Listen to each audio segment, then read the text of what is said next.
Bueno, buenas tardes, bienvenidos a Teoría de Algoritmos, curso Echevarría, que soy yo, Pablo Echevarría. La materia la vamos a dictar martes y jueves de 19 a 21:30, 22 en algún caso. Normalmente los martes van a ser presenciales en este aula en principio. Los jueves van a ser virtuales, salvo un par de clases sobre el final del cuatrimestre, que los jueves van a ser presenciales también. Eso en el campus tienen el cronograma, el calendario de clases, donde ahí dicen todas las clases que vemos cada día, y las clases de los jueves, que son puntuales, presenciales, lo aclara, igual lo vamos a aclarar antes. Son dos clases, creo, sobre el final del cuatrimestre. Pero la generalidad durante toda la cursada es que los martes venimos acá a este aula y los jueves nos quedamos en casa. Más allá de eso, en principio el contenido de las clases es independiente, o sea, no es que una es teórica y otra es práctica, en principio son todas las clases teórico-prácticas. Hay algunas que tienen más ejercitación o más práctica, esas tratamos de hacerlas presenciales, pero el resto de las clases son todas iguales. Bueno, el plantel docente ha tenido una serie de inconvenientes. Pablo Echevarría soy yo. El JTP, que es Germán Marín, está de licencia. Igual está colaborando con algunas cosas, pero oficialmente no está. Y tenemos un plantel que nos ayuda bastante, que son Rubén Borges, Daniela Bolívar, Leandro Brizuela, Rocío Bustamante, Juan Cardoso, Felipe Dalto, Nicolás Maceo, Ignacio Mur y José Morales, Pati Morales.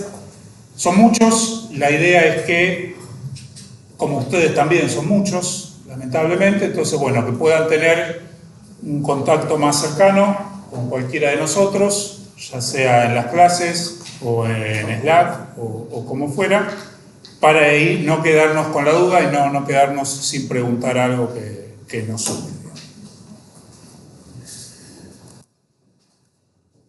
Las clases, como dijimos, son todas iguales. En principio no hay diferencia entre teóricas y prácticas de un día al otro. Los martes acá, los jueves en casa. Las clases, como les dije recién, se graban. La idea es grabar todas las clases, tanto presenciales como virtuales, y al día siguiente o un par de días después las subimos, digamos. Puede ser que alguna clase del martes no lleguemos a subirla antes del jueves, tratamos de que no pase, puede llegar a pasar. En el peor de los casos, el fin de semana nos ponemos siempre al día, digamos. Sí. ¿Lo suben al campus o tienen página propia? Lo subimos a un canal de YouTube. Sí, así se puede acceder. Cualquiera, digamos, incluso hasta pueden seguir el canal directamente y les avisa cuando se sube la clase. No vamos a tomar lista en las clases a los efectos de pasar asistencia, digamos, o sea, nadie se va a quedar libre por faltas. La asistencia es obligatoria de todas maneras, digamos, o sea, les pedimos que vengan, grabamos las clases por alguna eventualidad, si alguien no puede venir, tiene algún problema, alguna clase. No es la idea de que sigan todas las clases virtualmente. Yo se los digo a ustedes, en realidad a ustedes se los tengo que estar diciendo. La idea es venir a clases. Tenemos aula que casi nos permite estar todos presentes.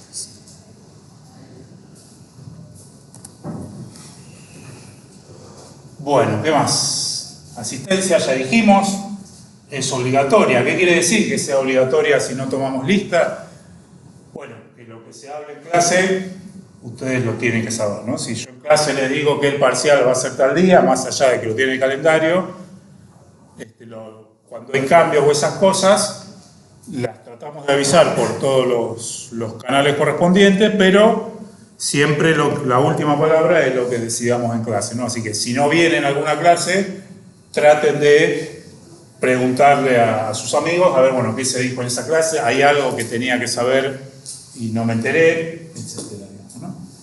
tratamos igual de que esté todo difundido en el campus, está todo, y en el canal de Slack, que la mayoría de ustedes ya conoce. Ahí, sobre todo lo que es más urgente, ¿no? En qué aula, hoy cambiamos de aula, va a ser en otro lado, hoy va a ser virtual, hoy no hay clase. Ese tipo de cosas las manejamos por Slack.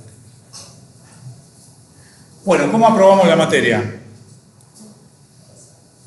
Aprobar el parcial o alguno de sus recuperatorios, aprobar un TP individual, que se hace al principio del cuatrimestre, eso les voy a dar el enunciado en un rato. Después hay 2 TPs que son grupales, grupos de 4, no más de 4.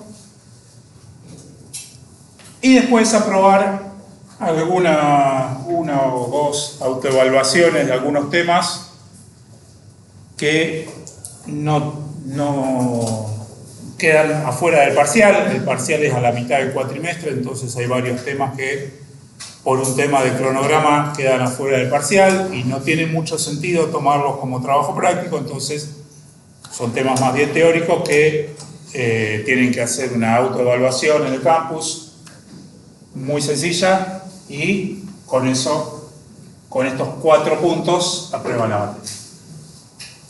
El parcial, por supuesto, como dice la facultad, tiene una fecha de evaluación y 2 instancias de recuperación. En el cronograma están.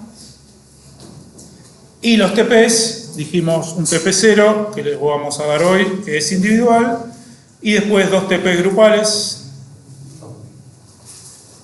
Ahí el método de evaluación de los TP grupales es diferente. El TP1 ustedes lo entregan por el campus y en un par de semanas tienen una devolución que puede incluir una reentrega de algo que terminar o no.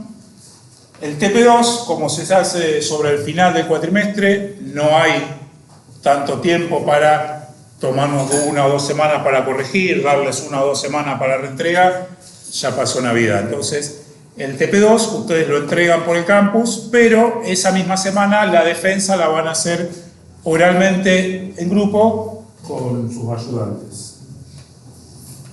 El TP tiene varios ejercicios, tiene varios puntos más o menos independientes entre sí. En el grupo son hasta 4, 3 o 4, menos de 3 no, porque no nos alcanzan los docentes, más de 4 no, porque se van a aburrir. Y puede tener entre 3 y 4 ejercicios, con lo cual la tentación inmediata es decir, bueno, nos repartimos un ejercicio cada uno y listo. No tenemos problema con eso, pero el TP es grupal. Primero, la nota es grupal, es la misma para todos. Y segundo, conozcan el TP que están entregando, no al detalle, pero sepan qué es lo que hicieron, ¿no? O sea, el día de la defensa del TP2, si falta uno del grupo, no hay problema en que falte alguien. Lo que no puede pasar es que me digan, si yo les pregunto un ejercicio, no, este lo hizo el que faltó, yo no sé, no. O sea, pueden de los 4 venir 3 a la defensa del TP, pero tienen que defender todo el TP, ¿no? No es excusa de decir, no, esto era del otro, que no sé, que abandonó, que no vino. No. O sea, el TP es una entidad completa, más allá de cómo se repartan el trabajo, tienen que conocer todo el TP a la hora de defender. Y después una evaluación, por ahora tenemos una autoevaluación sola de uno de los temas finales, que es lenguajes y autómatas. Es una autoevaluación en el campus muy rápida y muy sencilla.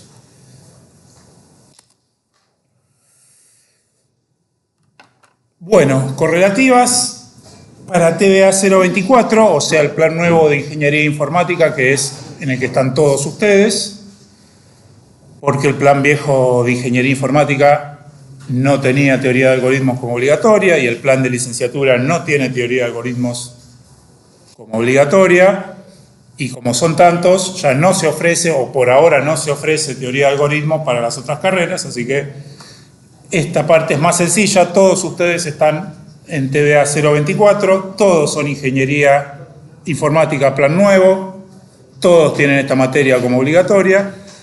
y todos tienen aprobado hasta este momento algoritmos y estructuras de datos e introducción al desarrollo de software. Si no, lamentablemente están perdiendo el tiempo y le están ocupando una vacante a alguien que la necesita, digamos, y que la podría aprovechar. En ese sentido, bueno, más allá de que habría que ver por qué alguien quiere cursarla sin tener las correlativas, tenemos tantos alumnos esperando que tienen las correlativas que no podemos hacer ningún tipo de excepción en ese sentido. ¿Cómo presentan las correlativas? Bueno, en el campus virtual mandan el historial académico del CIU, donde tengan estas dos materias, antes de la fecha límite, que es de acá a 3 o 4 semanas más o menos, y listo. Bueno, ¿cómo se calcula la nota que les va a quedar en la libreta si todos somos felices en Navidad? El TP0 no tiene nota, se aprueba o no se aprueba y listo, más allá de algún detalle que vamos a ver después. La autoevaluación no tiene nota, se hace o no se hace, tienen que hacerlo, por supuesto. Entonces tienen las notas de los TP1 y 2, que son grupales, el promedio de esas dos notas se promedia con la nota del parcial y eso es la nota que les va a quedar en la libreta. Más o menos la incidencia del TP0 individual, que en un ratito los vamos a ver. ¿Cómo nos comunicamos? Primero en las clases, lo que no decimos en las clases está en Slack, y lo que decimos en las clases y en Slack está también en el campus. Ahí tienen el cronograma con todo lo que vamos haciendo día a día, tienen la lista de bibliografía. Es importante la bibliografía, ahora después vamos a comentar un poco. La mayor parte de esa la tienen en formato PDF en el campus o por ahí, digamos, más allá de la legalidad. Sí, ella es Daniela Bolívar, la ayudante de todo lo que les dije, era ella. Sí. Hola Daniela, ¿qué tal? Sí, soy yo. La matriculación del campus. Sí. Ya están todos matriculados, creo. Si alguien no está, lo vemos. Bueno, aparecieron 200 alumnos en el campus. Hasta donde pude ver, creí que eran ustedes, más los del cuatrimestre pasado. Si alguno no está, lo vemos. Pero si no está, lo agregamos. Bueno. Daniela Bolívar.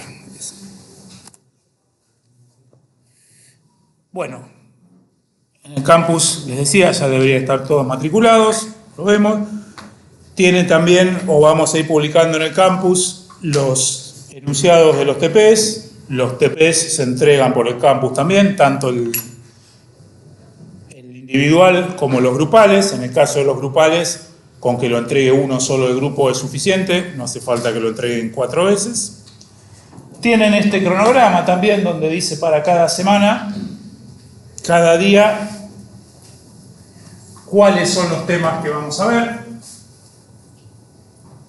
en qué bibliografía tienen sobre esos temas, ¿no? En cuál de los libros que decimos está.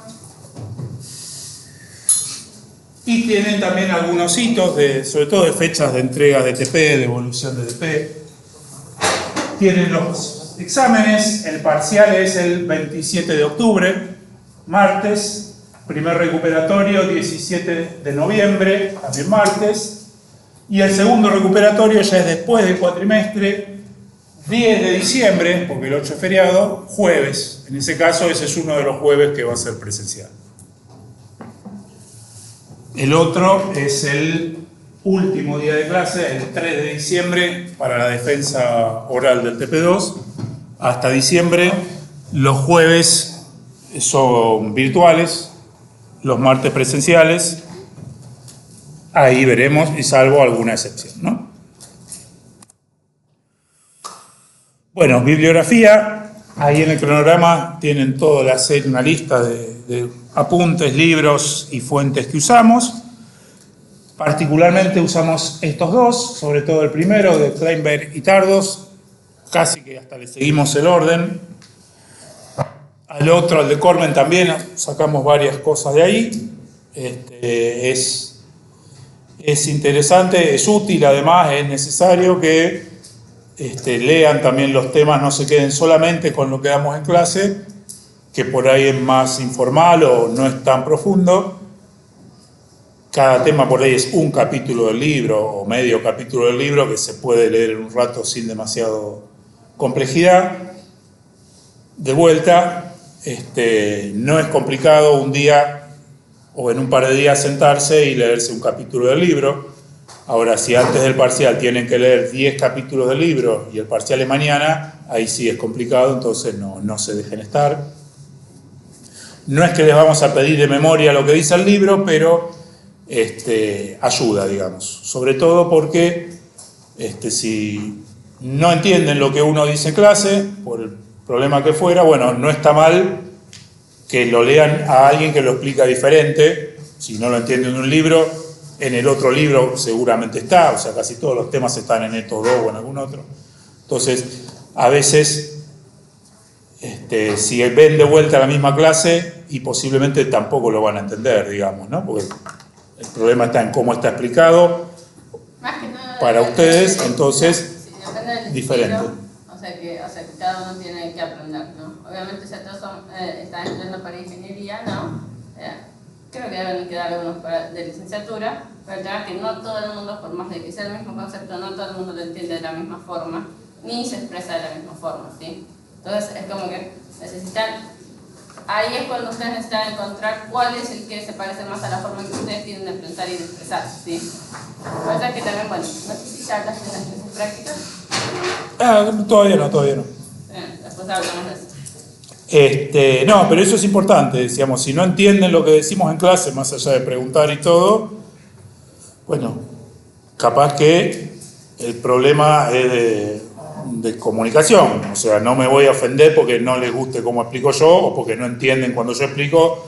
Bueno, tratemos de resolverlo, digamos, tienen los libros, en algún tiempo estaban, yo creo que todavía deben estar por ahí, las clases de Podveresky, creo que están todas grabadas o casi todas grabadas, capaz que les sirve también, digamos, no me voy a ofender porque vayan a buscar otro material, me voy a ofender si no hacen nada y les va mal, digamos.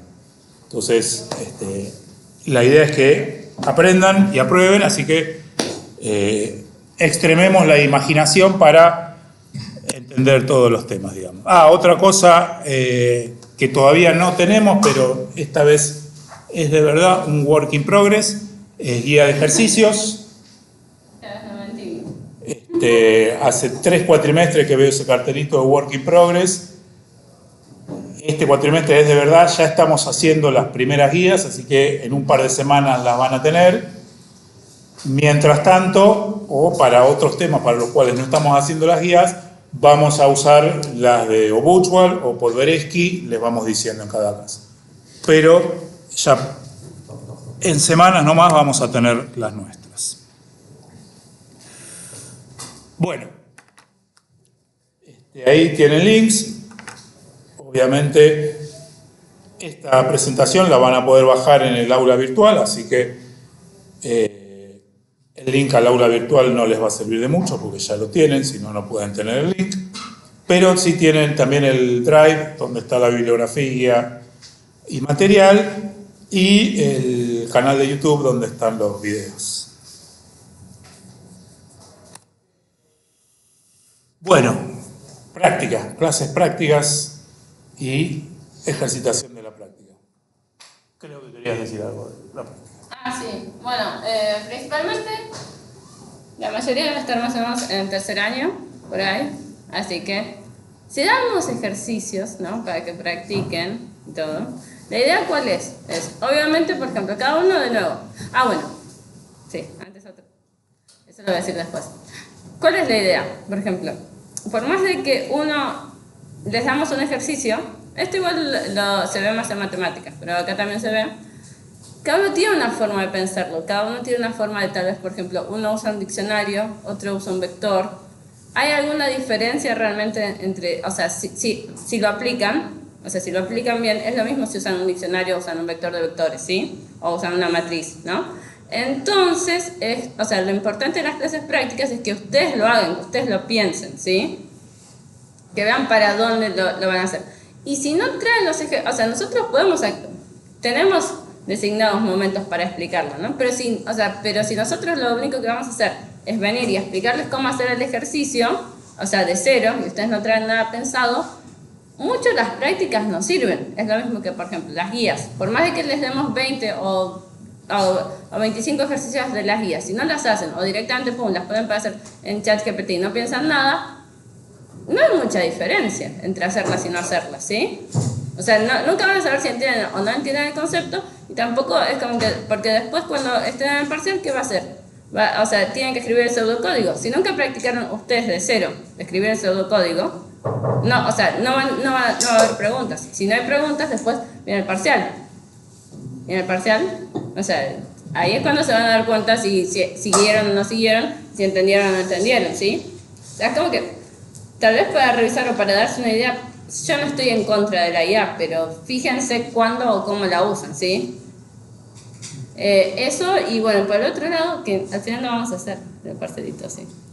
No. Nada, no hay quórum. No creo. No hay quórum. Bueno, ¿Se acuerdan todo lo que les dije de cierto docente que era muy estricto, muy bueno? Rubén Borges, bueno. No llegué a pensarlo todavía. Pero bueno, pero siempre se puede hacer. Sí, siempre se puede hacer. Bueno, y después la otra cosa que sí, es que esto es así, de nuevo, ya están en el tercer año, o sea, secundaria son más o menos 6 años, 3 años más, 9 años. O sea, si alguien ya les dijo que tienen mala letra, es porque tienen mala letra, chicos, ¿sí? Si alguien les dijo ya en otras materias de la universidad, no puedo leer todo, o sea, lo que estás escribiendo en el examen, significa que no se puede, o sea, es una crítica constructiva y traten de mejorar sobre eso, porque sobre eso se puede mejorar, ¿sí? No puede ser que, que directamente no puedo, o sea, excepto por un profesor acá. Estoy obligado a hacer un descargo de lo que dice Daniela. Si tienen mala letra, pueden recibirse teniendo mala letra. Yo soy la prueba de eso, ¿no? Sí, no, o sea, el único que podía leer, o sea, ciertos parciales acá el cuatrimestre pasado era el profesor. Tal vez era por algo así. Pero si no, o sea, queda a cargo de corregir el examen, pero no sé. Yo ahí es como que hay ciertos exámenes que ya era tipo, no. O sea, y ya les vienen diciendo, y si ya se los vienen diciendo, o sea, desde que empezaron la universidad, también ya se los dijeron en la secundaria. O sea, que tomen un poco la crítica constructiva y hagan un poquito mejor la letra. No podíamos descifrar el nombre, ¿te acordás? Había una chica que no podíamos, o sea, el único que podía leer el nombre era acá Pablo. Pero no lo voy a decir. No. ¿Sí? No, que podía igual leer el aprobó, nombre. así que... Sí, pues... No, sean prolijos, sobre todo, primero para evitar malos entendidos, y segundo para predisponer bien a que le va a leer lo que hicieron ustedes, traten de que les entienda y que disfrute leyendo lo que hicieron ustedes, ¿no? Si tiene que ponerse y tratar de entender qué hicieron, cómo lo hicieron, es complicado. Entonces, les pedimos, sabemos que es un momento tenso, porque están rindiendo, están siendo evaluados, pero sean prolijos, por favor. Por su propio bien, digamos, ¿no? Y el bien de sus compañeros, porque si no, pues nos ponemos mal humor y también darían los compañeros.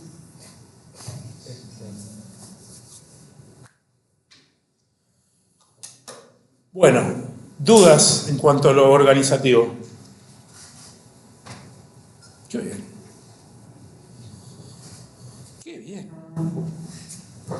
Bueno, vamos a empezar un poco entonces a ver de qué vamos a hablar en teoría de algoritmo, ¿no? Sí. Sí. No sé si creo que no lo mencionaron. ¿El final es obligatorio o es promoción? El final, no hay final. No hay final. Aprobando el parcial y los TPs y autoevaluaciones, se aprueba la materia, digamos.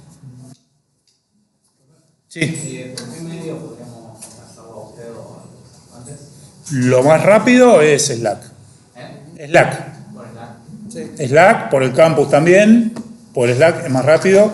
Lo que siempre les decimos es, si es algo que se puede preguntar en público, pregúntenlo en el grupo de 2006-2 que estamos todos, porque cualquier ayudante que lo vea, cualquier docente que esté por ahí les va a responder antes, ¿no? Si me preguntan a mí en privado o a Rubén en privado, dependen de alguien solo. Si me preguntan sobre todo a mí en privado, van a ver que en cuanto me preguntan lo leo, pero me puedo colgar un par de días en responder. Entonces, si necesitan respuesta rápida, háganlo público y es más fácil para todos, ¿no? Sí se puede.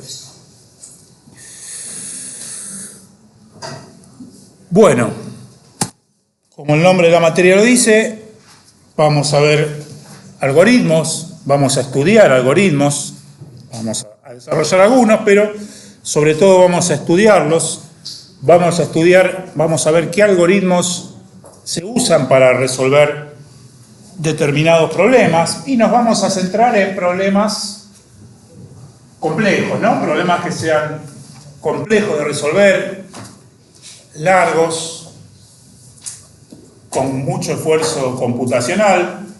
No vamos a ver el problema de ordenar una lista, ese ya lo vieron, pero bueno, vamos a ir a problemas un poco más complejos que ese, a partir de ese, digamos, tampoco demasiado más complejo.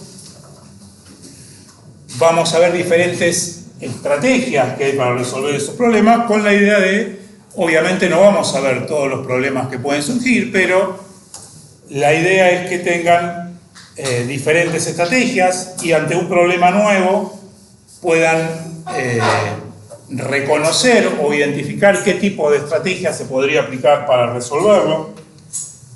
O si tienen más de una, vamos a hacer mucho hincapié en el tema de, bueno, tengo varias herramientas para resolver este problema, ¿cuál me conviene usar y por qué? Centrados principalmente, no únicamente, pero sí principalmente, en cierta medida de la eficiencia o de la duración, lo que le lleva a los diferentes algoritmos resolver un problema, digamos, ¿no? Entonces, vamos a hablar también bastante de complejidades relativas entre problemas. Hay problemas más difíciles de resolver que otros, ¿no? Ordenar una lista de elementos es más difícil que encontrar el máximo elemento de una lista. ¿Por qué? Porque por simplemente lo puedes sacar en una sola pasada, ordenarlo requiere varios. Exacto, ¿no? Si yo tengo que de una lista sacar buscar cuál es el más alto, bueno, voy recorriendo todo buscando el más alto hasta ahora, listo, ya tengo el más alto. Si yo quiero ordenar toda esa lista, bueno, tengo que hacer n cuadrado o en el orden cerca de n cuadrado operaciones, digamos, no tengo que recorrer la lista n veces y en la primera vez elijo el mayor, en la segunda elijo el segundo, en la tercera el tercero, ¿no? Puedo mejorar eso un poco, pero no demasiado. Entonces, es más complejo, no importa el tamaño de la lista, porque siempre va a ser más complejo ordenarla que buscar el máximo. Error común, o más común de lo que debería ser. Si me piden buscar el máximo, no hagamos un algoritmo que la ordene y devuelva el primero. No vale la pena, digamos, ¿no? Parece obvio, pero es un error común, digamos, ¿no? O sea, en el fragor de buscar, qué sé yo, al mayor ordeno y me quedo con el primero. No vale la pena, digamos. O sea, ese son el tipo de cosas que vamos a tratar de identificar y resolver en este curso, digamos, ¿no? O sea, si tengo un problema que se puede resolver recorriendo la lista una sola vez, no la voy a recorrer n veces. Voy a buscar el algoritmo más eficiente para eso. Bueno, y vamos a ver un primer problema que vamos a trabajar. Send more money, algo cualquiera pediría. Particularmente un estudiante universitario, extranjero, norteamericano, está estudiando en otra ciudad, Buenos Aires, por ejemplo, y se le acaba la plata. Entonces le manda un telegrama, es muy viejo este problema, a su padre y le pide send more money, envía más dinero. El padre le dice, sí, te voy a mandar la plata, pero demostrame que realmente estás cursando TDA, no que estás pelotudeando por ahí, y haceme un algoritmo que encuentre los valores que resuelven esta ecuación. Send más more igual money, ¿no? Cada letra representa una cifra, del 0 al 9, cada letra es una cifra distinta, y hay una sola combinación que hace que esto sea una suma correcta. Bueno, le dice el padre, haceme un algoritmo que resuelva este problema. ¿Qué harían ustedes si fueran este pibe? ¿O cómo resolverían este problema? Podés intentar con fuerza bruta y por otros números hasta que lo encontrás. En principio, algo parecido a esto sería eso. Claro. Un for para cada cifra, un for que va de 0 a 9 y dice, bueno, la S de 0 a 9, la E de 0 a 9, la N de 0, todas las combinaciones posibles. Y después digo, si send más more igual money, ahí lo encontré. Si no, pruebo otra combinación, pruebo otra combinación, pruebo otra combinación. Como vos decís, es fuerza bruta esto. Prueba todas las combinaciones hasta encuentra la que vale y listo. Ya en el dominio del problema te dice que las letras tienen una sola cifra, con las lugares también. No, eso te lo digo yo. Ah, Sí, si no sería más largo todavía, digamos, y sería... bueno. En 3 semanas termina. Bueno, no, tengámosle fe. 75 segundos tardó esto, creo. Sí, 75 segundos tardó mi computadora, que no es nada del otro mundo, para resolver. Pero bueno, ¿cuántas veces hizo este if que está dentro? Muchas. Muchas. ¿No? Tenemos 8 for anidados uno dentro del otro, cada uno se repite 10 veces, o sea, 10 a la 8 veces hizo la comparación a ver si daba, 10 a la 8 menos una veces le dio no, no es igual, una vez le dio que sí. El problema está resuelto, pero en 75 segundos, ¿eso está bien o está mal? ¿Por qué? Lo primero que me dijeron por ahí detrás es que iba a tardar meses. Si alguien me dice va a tardar meses, yo le digo tardo 75 segundos, es buenísimo. Pero ahora le estoy diciendo 75 segundos y ya me empiezan a decir no, no está bien, es mucho. Depende cuánto tardaste en pensar y realizar la idea también. Bueno, eso tiene todo un tiempo de elaboración también, un par de horas por lo menos, digamos, ¿no? O sea, qué sé yo si 75 segundos es mucho o es poco. Como dijo Einstein, es relativo, hablando de otra cosa, creo, no sé, pero creo que estaba hablando de esto. Bueno, obviamente no es una buena medida el tiempo que tarda en resolver un problema para decir si el algoritmo es bueno o no. ¿Por qué? Primero porque este problema yo lo vi por primera vez en un libro que era Manejo y Programación del Commodore 64. ¿Alguien sabe lo que es eso? Era una computadora personal. ¿Saben qué era el 64?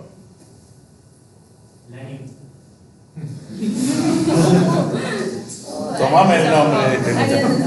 No, era una buena opción, pero no era el año. Era muy grande. Sí, está más cerca del 64 que del presente, pero no. Le erraste por 20 años nomás. ¿Vamos lista?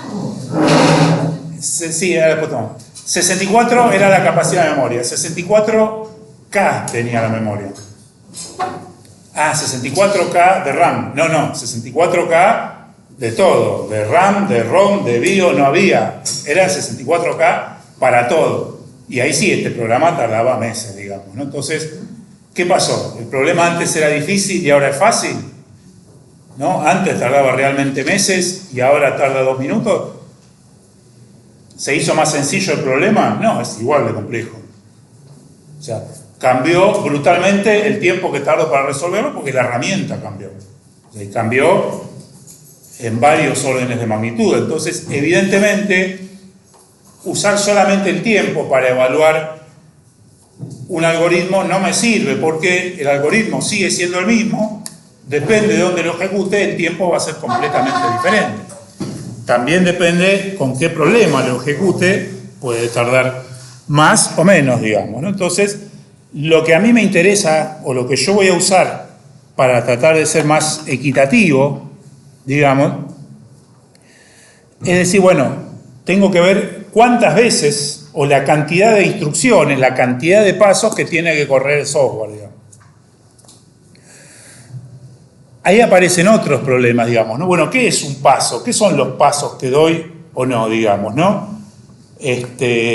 Según cómo esté codificado cada lenguaje, una instrucción que a un lenguaje le lleva 3 instrucciones de máquina, a otro le lleva 15 o le lleva 20. Entonces, de vuelta, el mismo algoritmo depende en qué lenguaje lo codifico, tiene más o menos pasos. Tampoco es exactamente por ahí, o tampoco nos va a interesar, o tampoco vamos a poder medir esa cantidad de pasos exactamente, ¿no? O sea, acá, bueno, vemos para el problema este que es 10 a la 8 veces se repite el ciclo, o sea, 100 millones de veces. Básicamente, para una clave de n letras, es 10 elevado a la cantidad de letras, la cantidad de veces que se repite.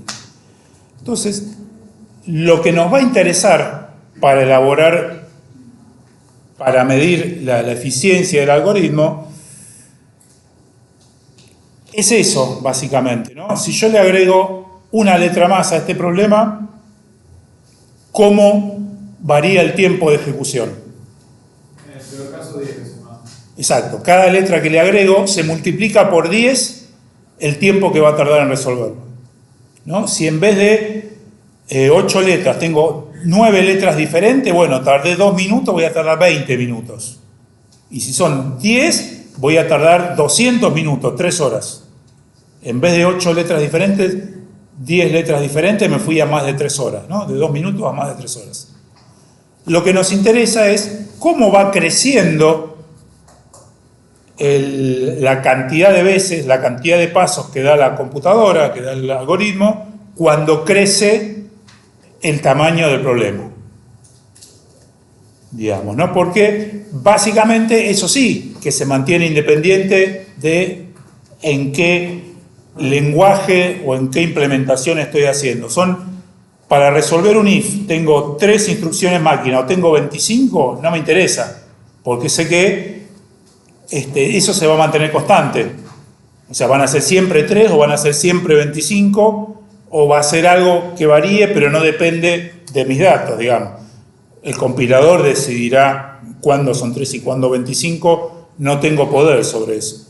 Lo que sí puedo definir yo es, bueno, cuántas veces se va a ejecutar ese if en función del tamaño de la entrada. Entonces, en función del tamaño del problema, cómo va creciendo el tiempo que tardo en resolverlo, más allá de que yo no sé cuánto es ese tiempo, porque en principio, si bien lo vamos a medir para el TP, no es una medición exacta, es una medición aproximada, digamos, ¿no? Lo que vamos a hacer para el TP es medir cuántos segundos tarda en resolver este problema. Bueno, de vuelta, cada uno lo va a hacer en su computadora, después lo voy a probar en la mía. Ahí va a ser un poco más uniforme, pero ustedes lo van a ver, que corren el programa 3 veces seguida y les da 3 tiempos diferentes, parecidos pero diferentes. ¿Por qué? Y bueno, porque están compartiendo ese procesador con un sistema operativo que tiene un montón de procesos corriendo, y si justo cuando lo fueron a correr se le ocurrió el antivirus fijarse si había una actualización, bueno, va a tardar más, digamos, ¿no? O tenía diferentes cosas en memoria, tenía más memoria libre, menos memoria libre, va a tardar un tiempo diferente. O sea, vamos a usar el tiempo de ejecución, pero es un indicador hasta ahí, digamos. Algunas cosas las vamos a poder ver. Si hacemos cambios sutiles o cambios menores, posiblemente en el tiempo de ejecución no lo veamos, digamos, porque se va a perder en las imprecisiones que tiene estas mediciones, digamos, ¿no? Pero básicamente hay este problema, por ejemplo, a medida que voy agregando más letras, va creciendo el tamaño del problema, el problema va creciendo en tiempo exponencial. Digamos, porque cada cada letra que agrego multiplica la cantidad de instrucciones que tengo que hacer y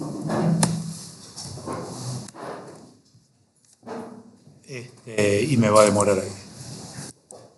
¿Y se colgó? No. Queda una animación extraña perdida. Bueno, pero básicamente, y medio arbitrariamente hasta que veamos por qué, vamos a dividir los problemas en dos grupos, fáciles y difíciles, naturalmente. Los problemas difíciles, como este que vimos recién, fíjense que lo primero que dijeron es fuerza bruta, o sea, pruebo todas las combinaciones que hay. Bueno, para este tipo de problemas, en principio, es la única estrategia que hay, no hay muchas otras estrategias, hay algunas, depende del problema. Son problemas exponenciales, ¿no? De los difíciles. Y después hay problemas que, cuando yo voy agregando más elementos, el crecimiento no es exponencial, sino que es polinomial. Por ejemplo, ordenar una lista, dijimos que si yo lo hago por burbujeo, tengo n cuadrado sobre 2 comparaciones, ¿no? O sea, una lista de n elementos, tengo que hacer n cuadrado sobre 2 comparaciones, que es lo más engorroso de eso. Después hacer el swap es más barato en tiempo, digamos. Entonces, pregunto las comparaciones. ¿Cuántas hago? N cuadrado sobre 2. Bueno, eso está, elimino las constantes, o sea, el sobre 2 no me va a interesar, y digo que está en el orden de n cuadrado. N cuadrado es menos que 10 a la n, porque a medida que va creciendo n cuadrado va creciendo polinomialmente, ¿no? Va sumándole 2n, más o menos, al anterior, ¿no? De 10 a 11 pasa de 100 a 120, de 11 a 12 pasa de 120 a 144. En cambio, 10 a la n, de 10 a 11 pasa de 100 millones, no, de 10.000 millones a 100.000 millones. Y cuando me voy a 12, 1 billón. O sea, crece más rápido, digamos, ¿no? O sea, si uno le da el tiempo suficiente, puede ser que con números muy bajos no, pero si uno le da el tiempo suficiente, los problemas que tienen una cantidad exponencial de pasos son más complejos que los que tienen una cantidad polinomial. Y eso está demostrado por este límite que ustedes vieron o no vieron en análisis matemático, no importa, solo está acá ilustrativamente, no lo vamos a demostrar, pero se sabe que, o se demostró, mejor dicho, que el límite de n elevado a la b sobre a elevado a la n, cuando n tiende a infinito, es a 0. Es 0, tiende a 0. ¿Qué significa que este límite tiende a 0?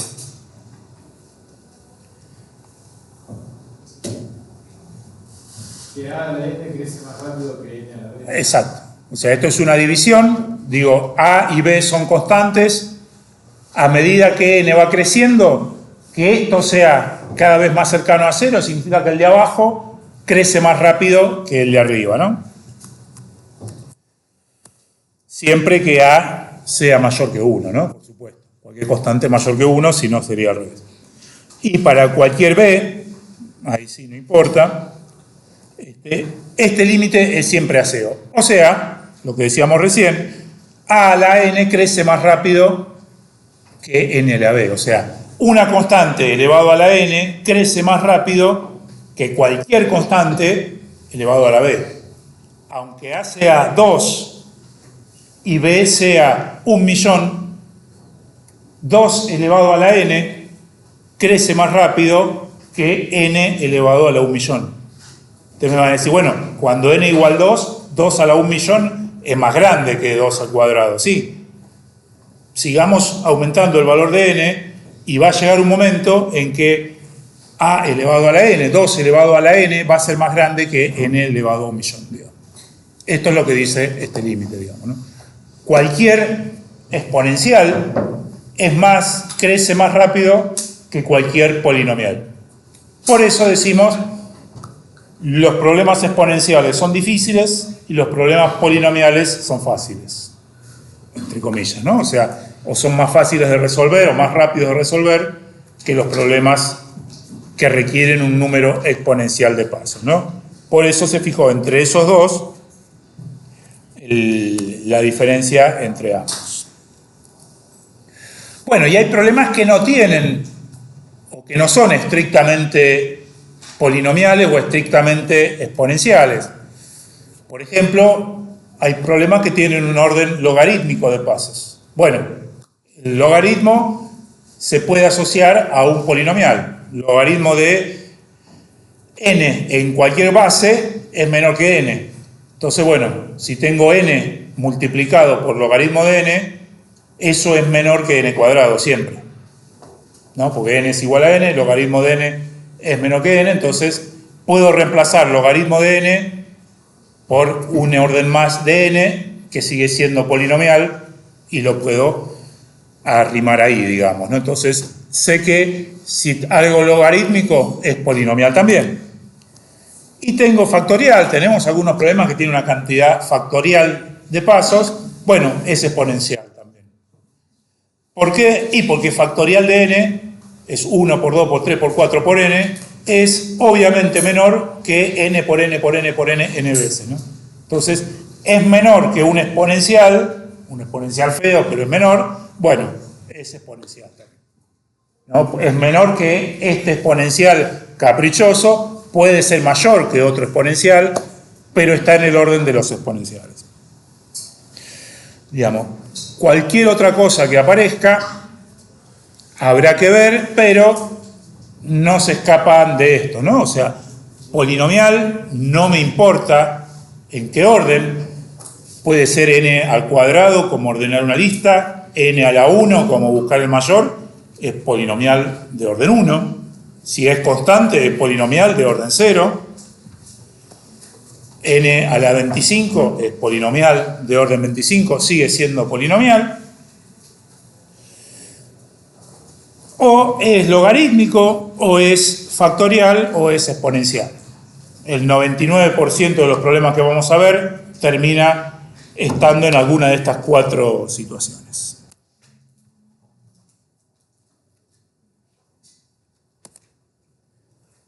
Por ejemplo, ¿no? ¿Cómo podemos usar para comparar diferentes algoritmos? Entonces, no tengo un algoritmo que requiere, para resolver un problema de n elementos, 3 por n al cuadrado más 2 por n más 5 pasos para resolverlo.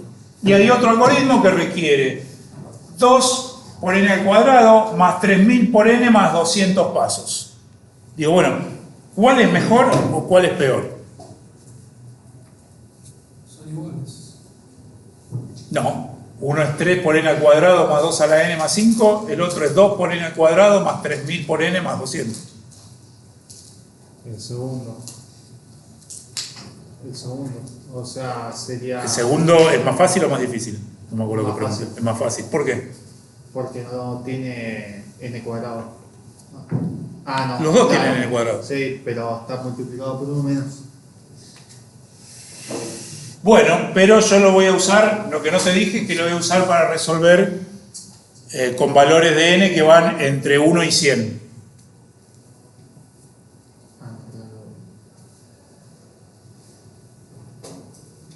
El primero va a tener siempre menos pasos.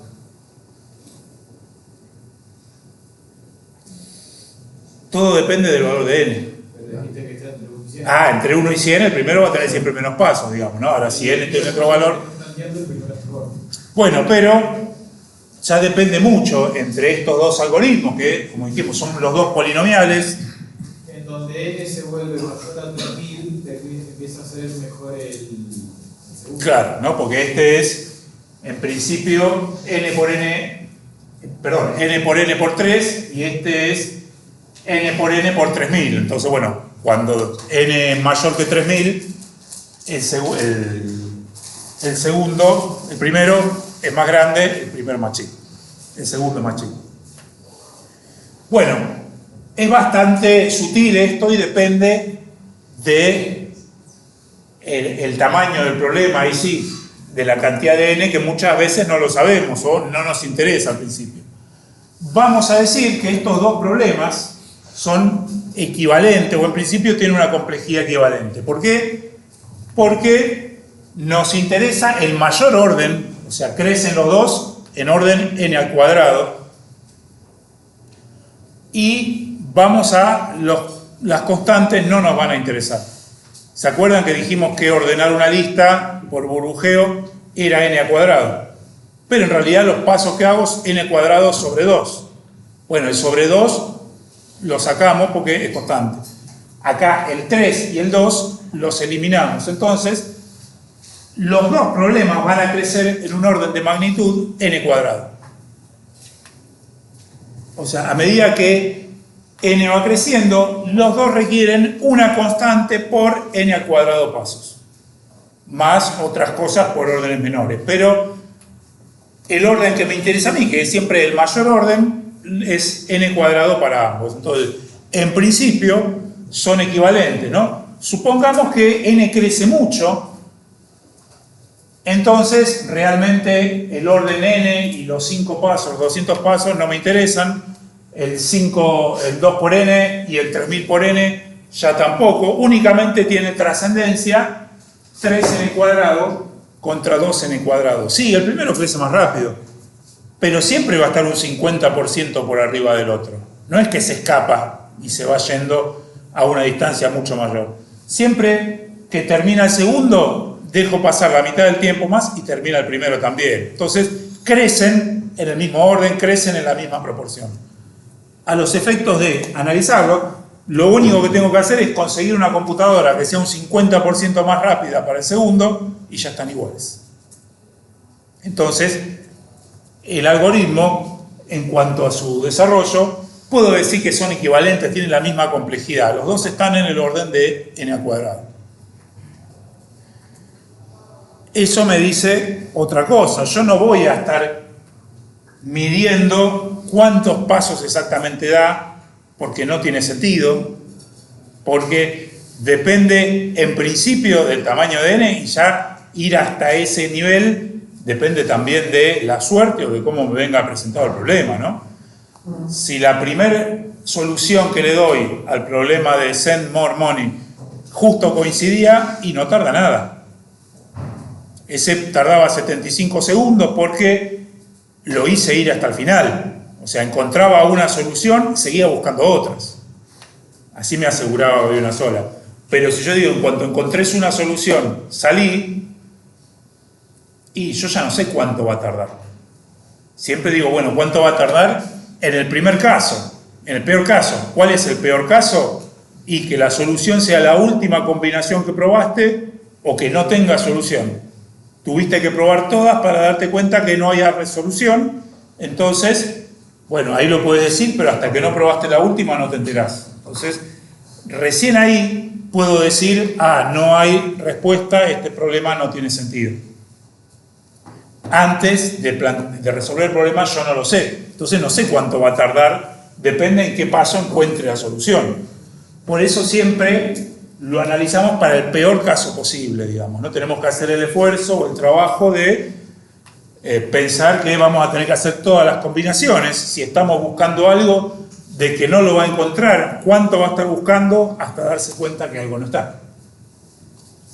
Porque si lo estamos buscando algo y está, y si lo encuentra en la primera búsqueda, tardó un paso, sí, bueno, pero eso no es realista.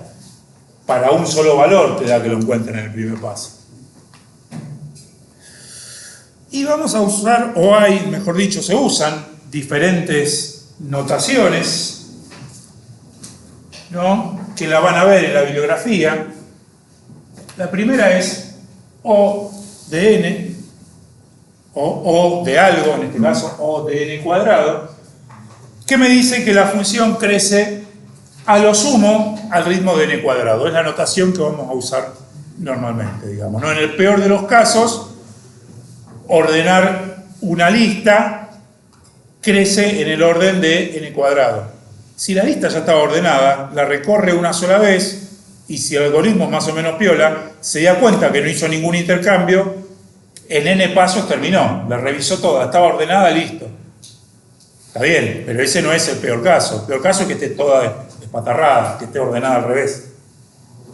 O sea, ¿siempre va a tardar n cuadrado sobre 2? No, puede tardar menos si hay elementos que están en orden. En el peor caso, n cuadrado sobre 2. Bueno, esto es lo que vamos a usar para medir la eficiencia del algoritmo, ¿no? Siempre, en el peor caso, ¿cuánto tarda? Bueno, a lo sumo, y eso lo representamos con el O de X o del resultado. Después hay otra notación que van a ver que es más peligrosa, porque dice omega n cuadrado, quiere decir que crece por lo menos en n cuadrado pasos. Que puede ser que haya casos en los que tarde más, o que siempre tarda eso de base y a veces tarda más. Y por último, una tercera notación que me va a decir la noción tita n cuadrado, me dice que la función crece exactamente al ritmo de n cuadrado o en el orden de n cuadrado. Si se cumplen las dos primeras, o sea, es la suma de las dos primeras. Si un algoritmo crece a lo sumo en n cuadrado y en el mejor, y por lo menos en n cuadrado, y crece exactamente n cuadrado. Por ejemplo, el algoritmo que puse recién de Sedmore-Money, que hace todo el for, encuentra una solución y sigue, bueno, ese tarda, en el peor caso, 10 a la n. En el mejor caso, también tarda 10 a la n, porque así, sea que en la primera iteración del for encuentre la solución, va a seguir buscando a ver si no hay otra. Entonces, siempre va a tardar 10 a la n pasos. Eso sería un tita de 10 a la n.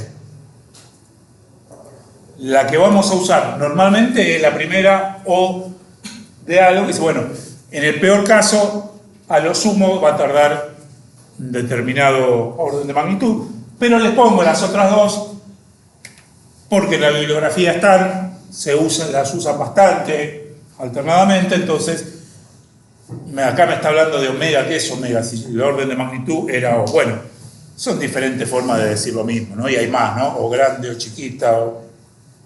No vamos a ser tan detallistas. Si quieren ir a ese nivel de detalle, se equivocaron de facultad, exactas queda en Ciudad Universitaria. Acá somos ingenieros nomás. Hasta ese nivel. Acá hay los licenciados. Sí, pero no licenciados en informática ni esas cosas. Así que ¿Saben licenciados acá? en ciencias de la computación o lo que sea que hacen. Se fueron los ingenieros. Yo no soy ingeniero. Y el ingeniero se fue. Soy el ingeniero Borges. Soy apenas licenciado en análisis de sistemas. En mi época, cuando tenía la Commodore 64, que no era el año 64, eso lo voy a recordar,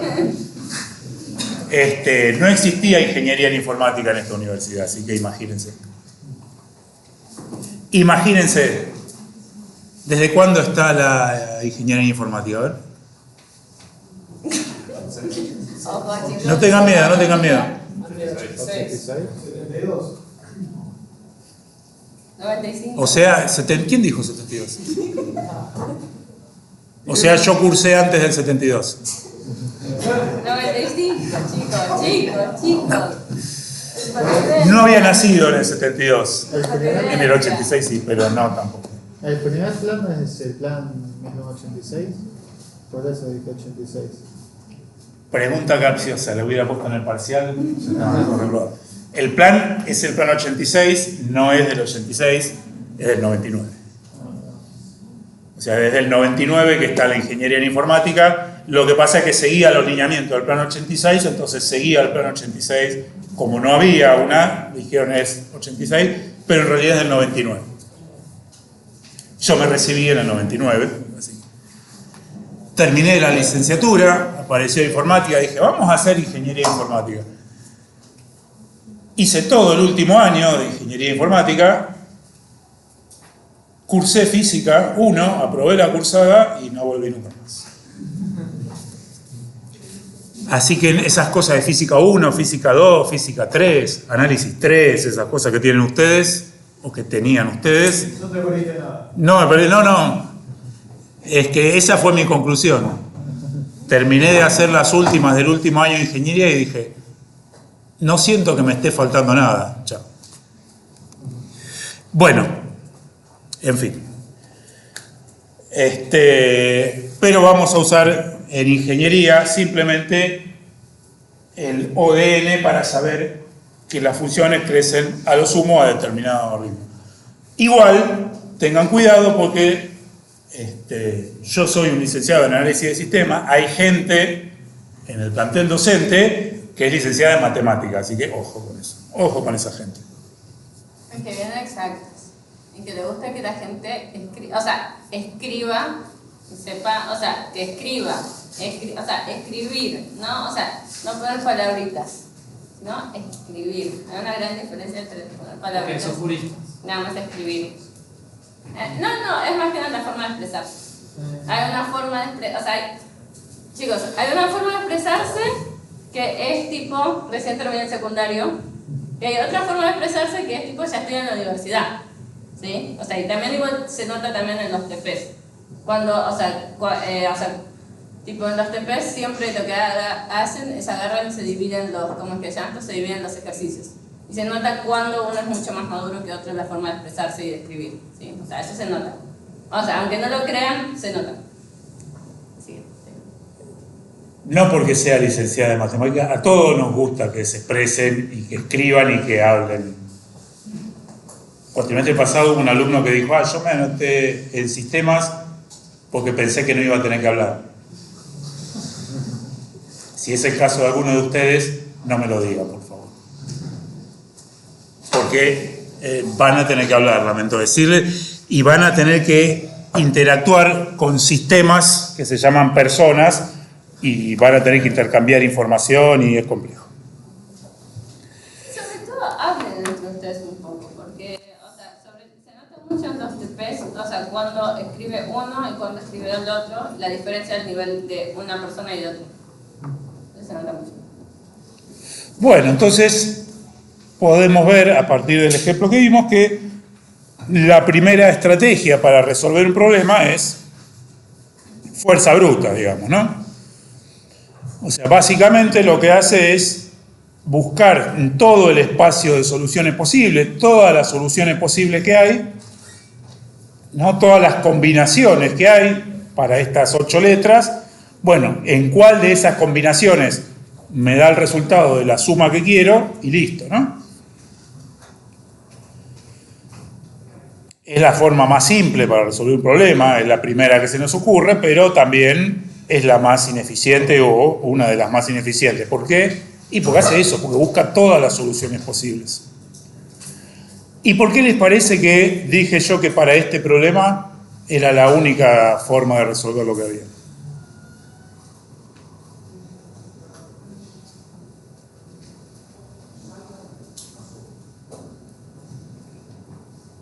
Porque no se te ocurrió una forma más fácil.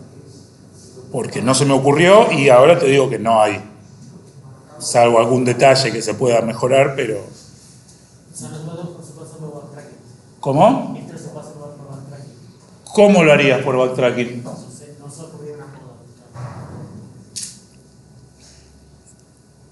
Hay algunas podas. Las podas en realidad tendrían que hacer antes, yo las hacía, ya que sacan el tema del backtracking.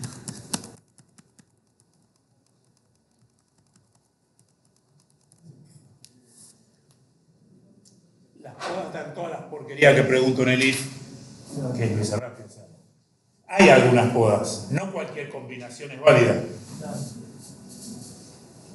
2 letras diferentes no pueden representar el mismo número. Entonces digo, bueno, si la S va de 0 a 9, la E va de 0 a 9, pero que no tenga el mismo valor que S, ¿no?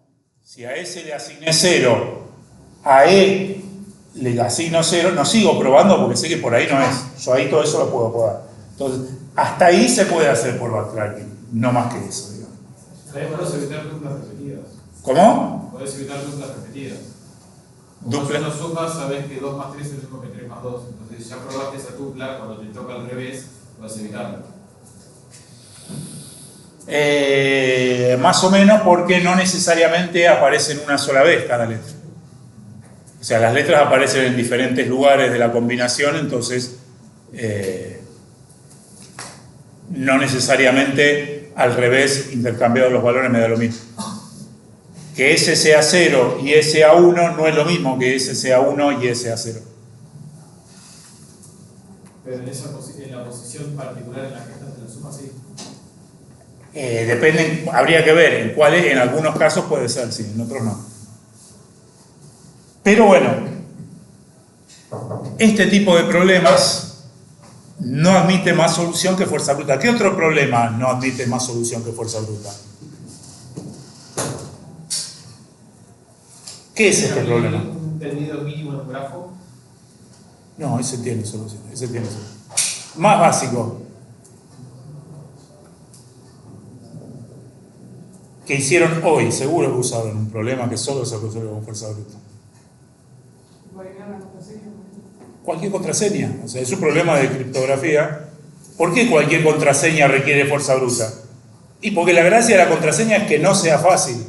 Entonces, Y de hecho la cantidad de caracteres hace que tengas que probar muchas combinaciones con todos los servicios. exacto, y que en principio cualquier combinación sea posible, ahí sí poder repetir, salvo que del banco te diga, bueno, no puede poner 4 dígitos iguales, pero podés poner 1, 3, 1, 7, 1, 9, podés repetir.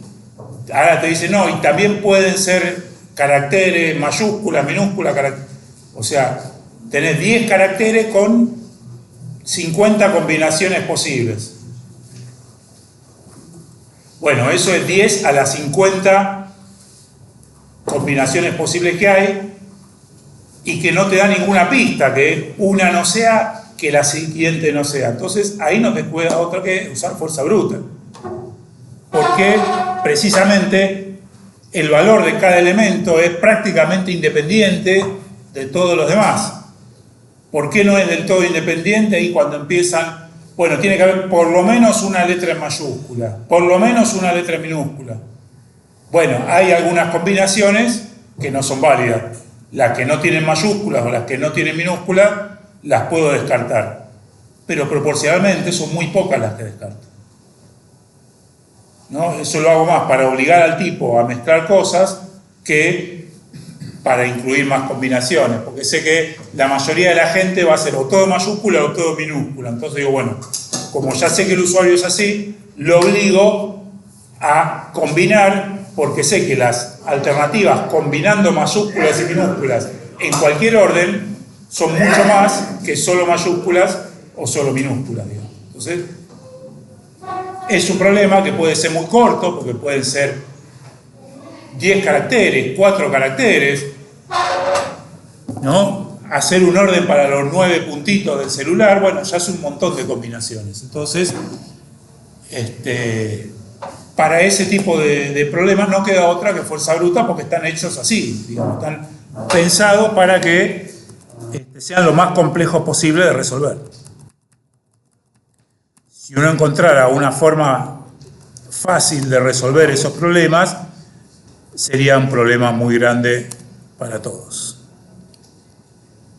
Bueno, y básicamente el algoritmo de fuerza bruta lo que hace es genera la próxima solución, si es válida, se fija si es mejor que la que tengo hasta ahora, y listo, vuelve a probar la siguiente, vuelve a probar la siguiente, vuelve a probar la siguiente hasta que no queden soluciones sin probar. Probó todas las soluciones posibles y se quedó con alguna válida o con la primera válida que encontró. Lo cual acá no tiene mucho sentido porque, como dijimos, sí, yo puedo ir descartando, puedo ir haciendo podas, puedo ir eliminando algunos pasos. Si yo digo que la S, voy a probar que la S sea 0, no voy a probar que la E sea 0, ni que la N sea 0, ni que la D sea 0, porque sé que letras diferentes tienen que tener dígitos diferentes. Entonces, no voy a seguir probando con las demás, las que empiezan con 0, 0, porque ya sé que no, ninguna que empiece con 0, 0 va a ser válida. Por más que la suma me dé, no cumple la condición, entonces no pruebo las 10 a la n combinaciones, ya todas las que empiezan con 0, 0 las elimino, todas las que empiezan con 1, 1 las elimino. No son muchas, pero algo es, digamos, voy eliminando soluciones. Mi problema con eso sería cómo uno puede demostrar de que esa poda que uno está proponiendo representa una solución más eficiente que la que ya originalmente proporciona fuerza bruta, porque por ahí, no sé, por lo menos a mí no se me ocurriría cómo demostrar de que no son comparables en el orden de magnitud. Era 10 a la n, con esta 10 a la n. Entonces, ¿cómo uno se asegura que con una poda ya no estamos en 10 a la n, sino Es algo más que eficiente? en realidad, eso lo vamos a ver cuando veamos backtracking, sigue siendo 10 a la n el problema del backtracking, digamos, ¿no? El límite teórico, el peor de los casos, es que no puedo podar nada, o puedo muy poco, y no me escapo de esa complejidad que tiene. Pero, cuanto más conozco el problema, le puedo ir sacando cosas, y puede mejorar, digamos. A mí me cambió de 75 segundos a menos de 1, digamos, ¿no? Y lo que hice fue eso, básicamente, digamos, ¿no? Con backtracking, que ya lo vamos a ver la semana que viene, eliminando esas soluciones parciales que no van a ningún lado, ya sé que por acá no es, lo puedo. El tema es que yo, no enteramente, pero ya preví, dije, bueno, los casos que empiezan con 0, a ver, ¿qué puede ser? 0, 0, no sigo probando, listo. No pruebo todo, pero yo ya consideré ese caso, entonces, de alguna manera estoy considerando todas las cosas y en el orden teórico sigo estando en esa manera. Bueno, funciona mientras el problema tenga una cantidad de soluciones que sea posibles de enumerar. Vamos a ver después problemas que no son posibles de enumerar, no tienen una cantidad finita de soluciones, pero sigue siendo muy lento porque, en definitiva, prueba todas las soluciones posibles, hasta las soluciones imposibles, digamos, prueba todas las soluciones que existen. Yo tengo que darme cuenta si son válidas o no. Vamos a ver, ya que lo mencionaron, cuando veamos backtracking, creo que la semana que viene, o la otra, bueno, estrategias para no caer en la fuerza bruta, digamos, ¿no? Porque si yo quisiera resolver este tipo de problemas por fuerza bruta, por ejemplo, para el problema del viajante, el problema del viajante es el tipo que sale de un lado, tiene que recorrer una serie de puntos y volver al origen. ¿En qué orden recorre todos esos puntos para que la distancia del recorrido que hace sea mínima? Ese es el problema del viajante. Bueno, tiene que calcular todas las formas posibles de recorrer esos n ciudades o esos n lugares, calcular la distancia que tarda en cada una, que eso es sencillo, y después buscar de todas esas distancias la más corta, ¿no? Ahí la complejidad está en encontrar todas esas combinaciones posibles porque es una cantidad exponencial. Otro problema, el problema de la mochila. Tengo que poner una cantidad de cosas en la mochila, cada cosa tiene un peso en kilos y tiene un beneficio que me da. Y la mochila tiene una capacidad limitada de 20 kilos, más que eso no. Bueno, tengo que elegir qué cosas voy a poner que no pesen más de 20 kilos y que me den el mayor beneficio posible. Ese problema que parece sencillo también, depende de cuántas cosas tenga yo para elegir, es muy complejo.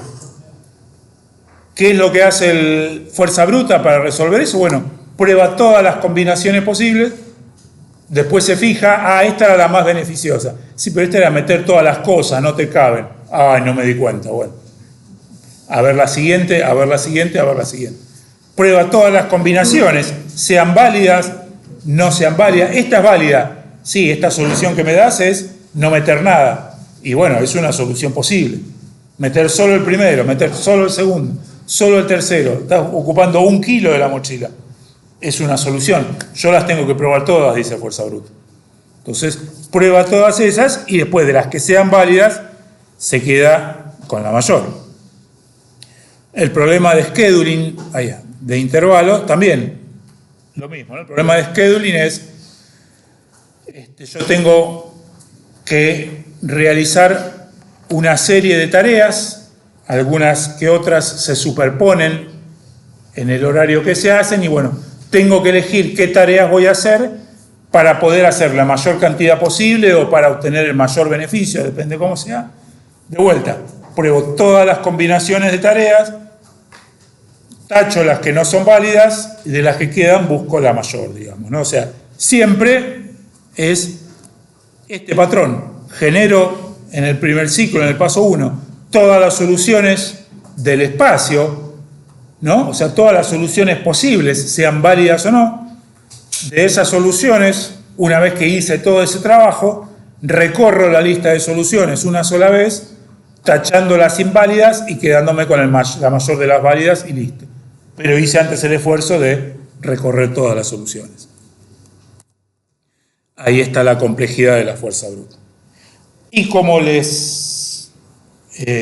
decíamos antes, una de las estrategias a partir de fuerza bruta es backtracking, digamos, ¿no? Es decir, bueno, si vengo por acá y veo que no voy a una solución válida porque ya metí 3 cosas en la mochila y ya estoy excedido de peso, bueno, no pruebo las demás combinaciones que incluyen estas 3 porque van a ser todas inválidas, me voy para atrás.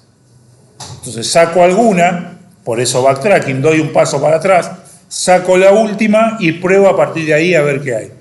Termina analizando todo el espacio, pero sin revisar puntualmente todas las soluciones.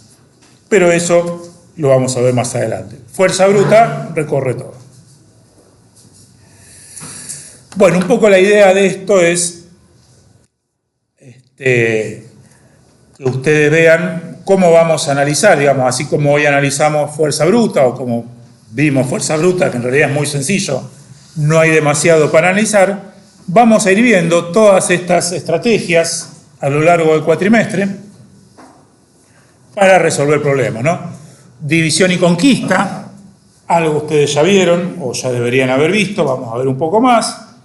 Backtracking y algoritmos greedy, también vieron algo, vamos a profundizar un poco. Y el resto, en principio creo que no las vieron, no estaban obligados a verla, ¿no? Programación dinámica es una de las más poderosas que hay. Grafos y redes de flujo para problemas de grafos, ¿no? El problema del árbol que me decían por ahí, ese tipo de problemas. Programación lineal, que ahí cambia el enfoque y ya no lo hace, no busca una solución algorítmica, sino busca una solución matemática al problema que se pueda convertir, o busca convertir ese problema algorítmico en un problema matemático y busca métodos de optimización matemáticos. Está bueno también porque cambia el enfoque completamente. Después, reducciones. Reducciones es básicamente convertir un tipo de problema, traducirlo, reducirlo a un problema diferente que sí sé cómo resolver. Entonces, me puede servir. Yo no sé resolver este problema, pero sé resolver este y conozco un algoritmo que convierte de este problema a este. Bueno, es un camino posible para resolver. Vamos a ver algoritmos randomizados. A veces es necesario a un algoritmo que es algo determinístico agregarle algún elemento de azar que no vaya siempre en la misma dirección. Entonces, que me produzca resultados diferentes, a ver si encuentro una solución mejor. Y después vamos a ver heurísticas o algoritmos aproximados, que es cuando, aún con todas estas herramientas, hay problemas para los cuales sigue siendo muy costoso encontrar la solución óptima, la mejor solución. Bueno, podemos encontrar soluciones más o menos cercanas a la óptima en un tiempo mucho más rápido. Vamos a estudiar ese tipo de algoritmos y de esquemas de resolución que sacrifican un poco la bondad de la solución. Digo, bueno, no voy a buscar la solución óptima porque voy a perder demasiado tiempo, pero dame una solución que sea cercana a la óptima en un tiempo mucho más rápido. Si lo podés hacer, me sirve, ¿no? Para un delivery que tiene que entregar 17 pedidos de empanadas, es un problema del viajante, sale de la pizzería, reparte los 17 clientes y vuelve. Quiero hacerlo lo más rápido posible para que la pizza llegue caliente. ¿Cómo hago para que la pizza sea caliente? Llamo a otro porque habíamos dicho que este repartía empanadas. Hay que estar atento. Quiero que las empanadas también lleguen calientes, aunque son más fáciles de recalentar, pero bueno, supongamos que no. Entonces digo, bueno, resuelvo el problema del viajante, que es un problema complejo, lo cargo en el software, todo, listo, espérame 4 horas que está la solución óptima. No te puedo esperar 4 horas porque me van a reputear. Te doy 5 minutos y dame una solución más o menos buena y me conformo con eso, digamos, ¿no?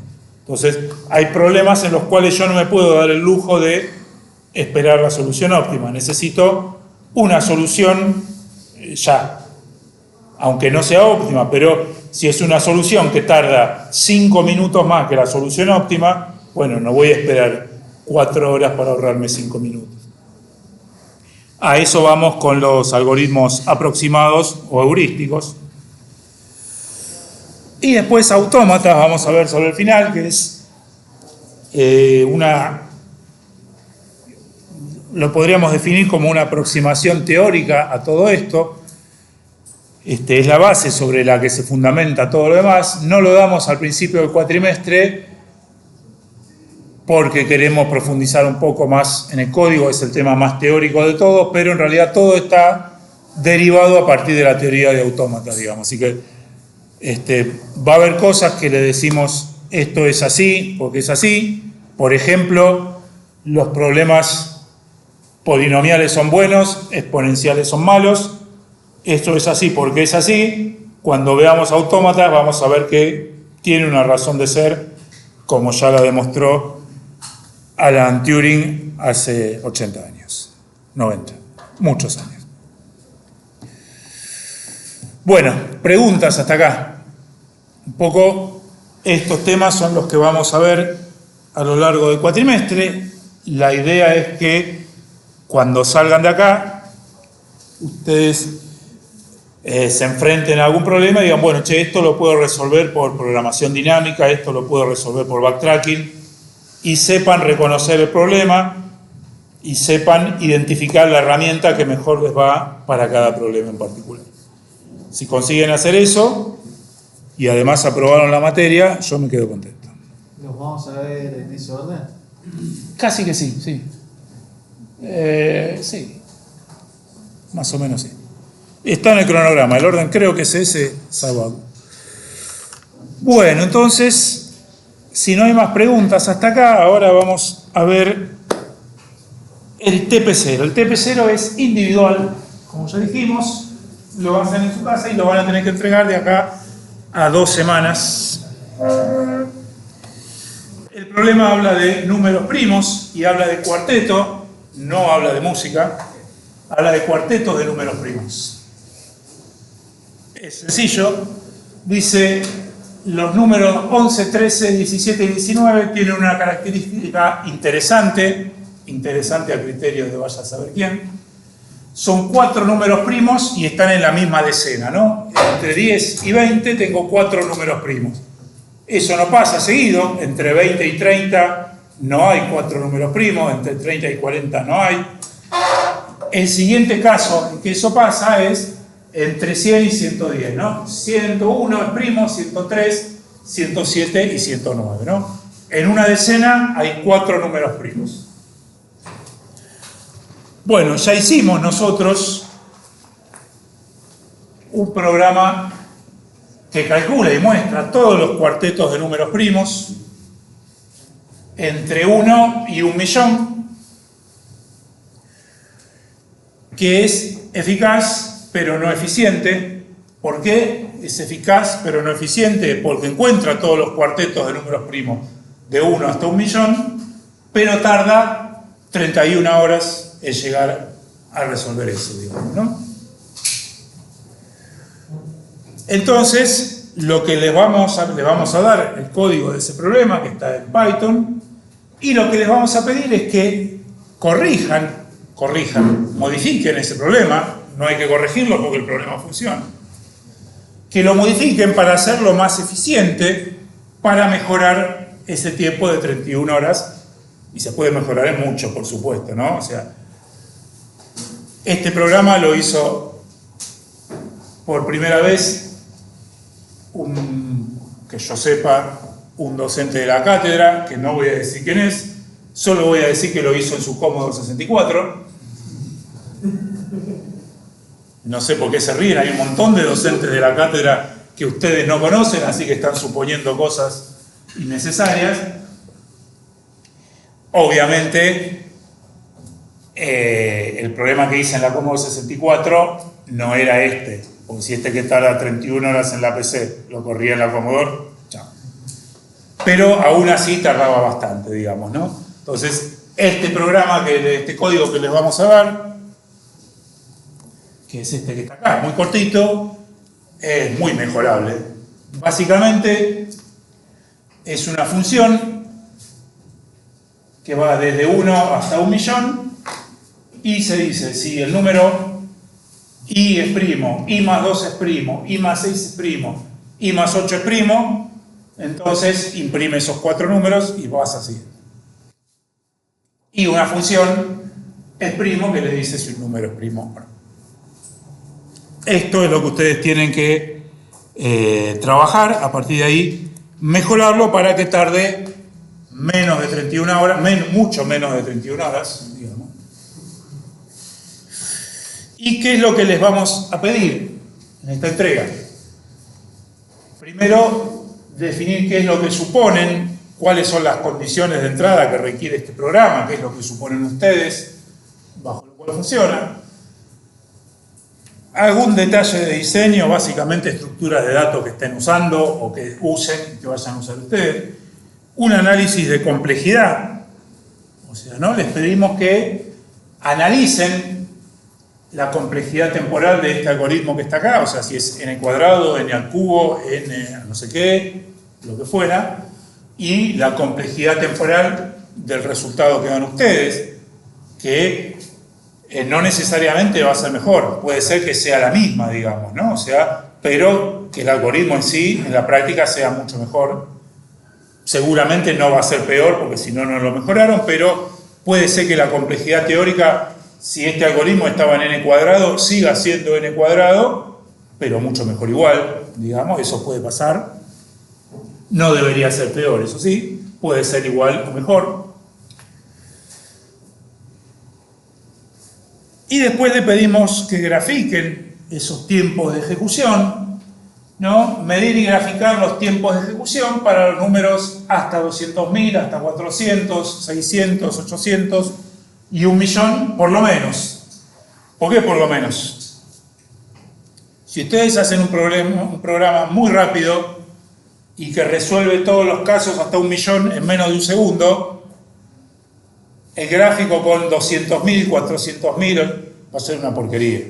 Entonces, si llegaron hasta 1.000.000 en menos de un segundo, bueno, prueben 2 millones, 3 millones, que el gráfico tenga una escala de tiempo y una visualización razonable, digamos, ¿no? Que aporte algo el gráfico.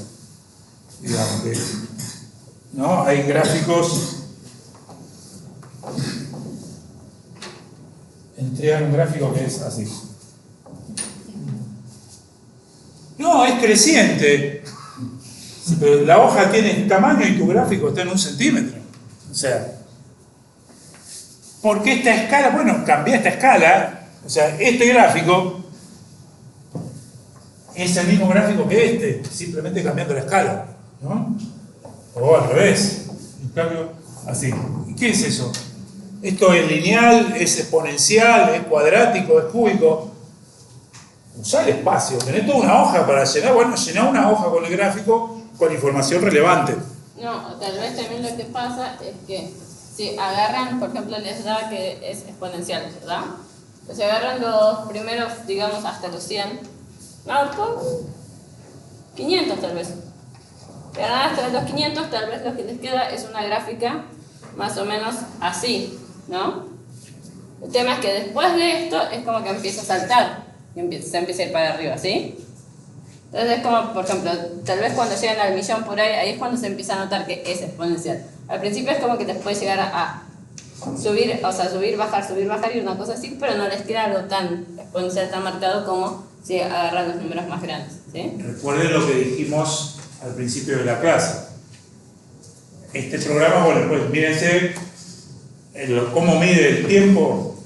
Toma la hora al principio, toma la hora al final, la resta, ese es el tiempo en segundo que tardó.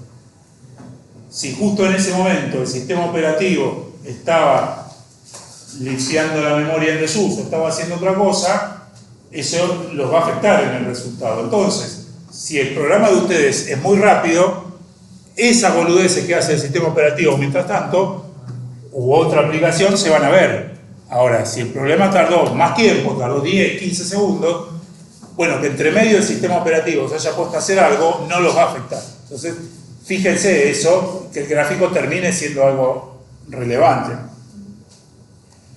Eso igual después lo vamos a ver bien más, obviamente más la en función detalle. exponencial, para los que no se acuerdan, es así.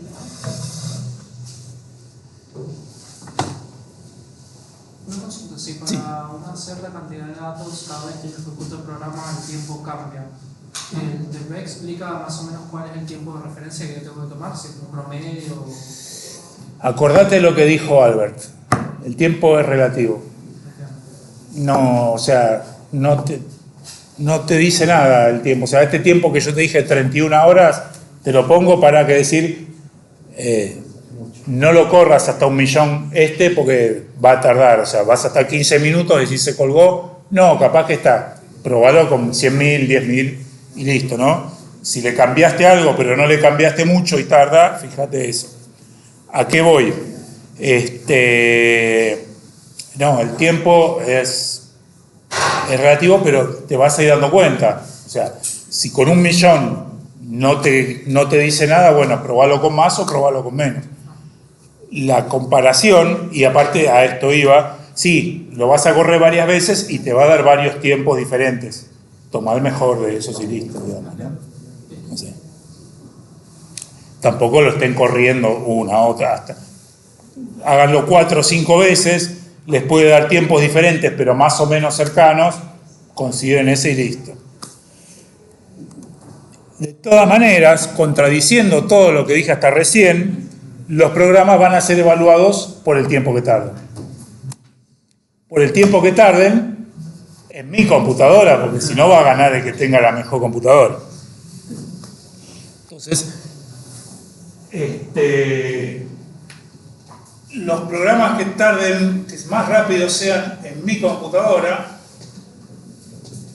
por ahí decía, acá está, los 10 mejores tiempos van a tener un punto más en la nota de TP final. Los 5 peores tiempos van a tener un punto menos porque esos puntos de algún lado hay que sacar. Si no hay inflación de puntos. ¿Cómo? Si no hay inflación de puntos. Bueno, estoy sacando 5 y estoy dándole 10, viejo. ¿Qué más quiere? Esos tiempos los voy a probar yo en mi computadora y es muy rápido, así que no hay tiempo para... No, que a mí me tardó menos, que eso, bueno, a mí me tardó esto, claro, ¿qué cree que haga? Y por eso es muy importante que todos los primeros pasos, ¿no? Bueno, que corra en Python 3.10, que es el que está en mi computadora, un único archivo .py, que yo lo pongo, lo corro y anda, y somos todos felices. Eso en cuanto a la ejecución. Obviamente, este punto extra que ganan en los TPs no convierte un TP desaprobado en aprobado. O sea, no hago el TP2 porque tengo un punto extra, no. Ese punto extra es válido si el TP 1 y 2, el promedio queda entre 4 y 9. Si el promedio entre el TP1 y el TP2 le queda 10, no les va a quedar 11, lamento decirlo. O sea, ahí la letra chica es lo que dice ahí, digamos, ¿no? O sea, pero sí les puede sumar un punto más para el TP, como para que se entretengan, digamos. Ocasionalmente cuando vi algo muy bueno tuvieron 2 puntos más, pero no necesariamente pasa eso. Bueno, básicamente es esto, ¿no? Y tengan en cuenta que la fecha límite de entrega es el sábado 29 de agosto, o sea, el sábado de este fin de semana que viene, no, del otro. Tienen casi 2 semanas, a la medianoche. Esto es el sábado para darme tiempo a mí el domingo para correr todos los TPs. Normalmente las entregas de TP van a ser el domingo a la medianoche, les damos el fin de semana completo. En este caso, no podemos. Para que no se haga largo, la idea es terminar este TP antes de empezar con el TP1, que ya es grupal. Bueno, ¿dudas? La entrega del TP es un PDF con el informe y un .pi en un archivo zipeado.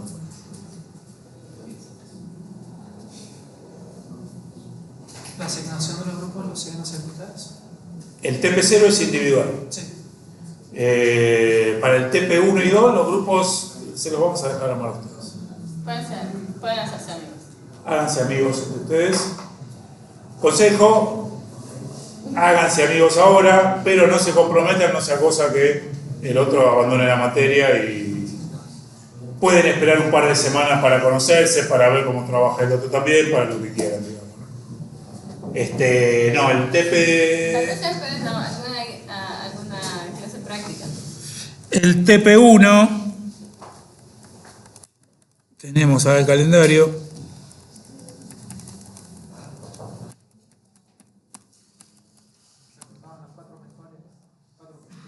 Y bueno, están ustedes. El enunciado del TP1 se los vamos a dar el jueves 3 de septiembre, o sea, todavía tienen un par de semanas. A partir de ahí, sí, esa semana ya arman los grupos y ahí tienen creo que casi un mes para hacerlo, ¿no? Les damos el enunciado el jueves 3 y lo tienen que entregar el domingo 4 de octubre. El 18 de octubre, o sea, 2 semanas después, le damos la nota del TP1.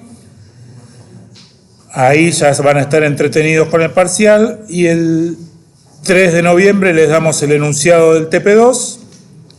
El 29 de noviembre entregan el TP2. Y el 1 o el 3 de diciembre es la defensa del TP2.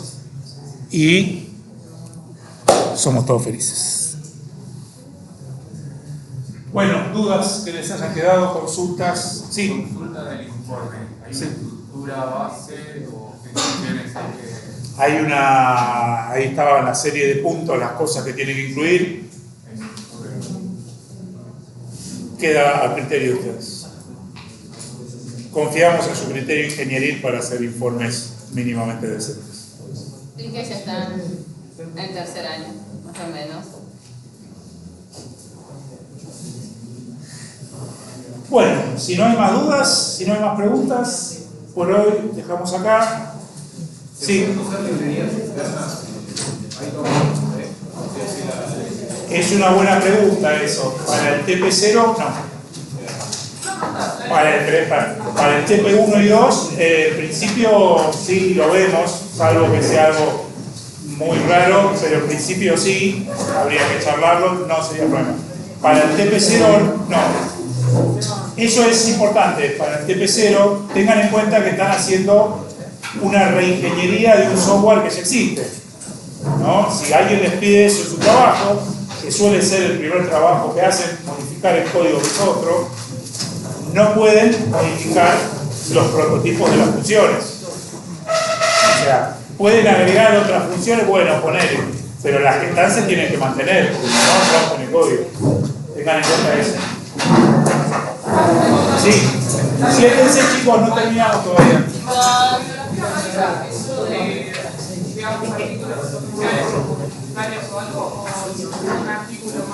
No, lo que quieran. Esta es la que le recomendamos nosotros.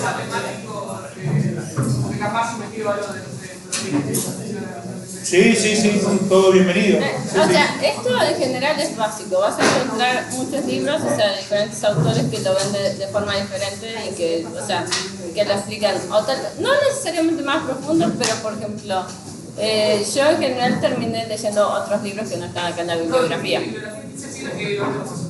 Para el No, pues los recursos Sí, que vos sí, sí. uses, o sea, no necesariamente son los que están acá o como están explicados acá. Yo, por ejemplo, te digo la verdad, o sea, yo terminé viendo otras cosas y leyendo otros libros que no estaban sugeridos acá. Ahí en la bibliografía van a ver que están estos dos libros, que son el Cormen y el Kleiber, que son los más genéricos y que incluyen la mayoría de los temas. Después, para diferentes temas, hay otros libros puntuales. Hay libros que son de matemáticas, que está toda la parte de programación lineal, y está solo eso, mucho más detallado, está puesto como referencia. Si ustedes conocen otros libros que hablan de teoría de números para números primos, sí, los pueden sumar, por supuesto. Si les parece que es interesante para la materia, nos lo comentan y lo escuchamos, sí, nos interesa. Muchas gracias. ¿Para el TP0 se puede usar concurrencia o tiene que ser? Tiene que correr en mi máquina, pero sí, si respetar los prototipos y lo hacer con concurrencia, vale. Pero para no generarte demasiadas expectativas, no es por ahí, digamos. Sí, lo podés hacer. Como mi máquina es una máquina simple, la ventaja de la concurrencia no va a estar corriendo en paralelo, pero sí. De nada. Bueno, ahora sí, nos vemos el jueves por Zoom.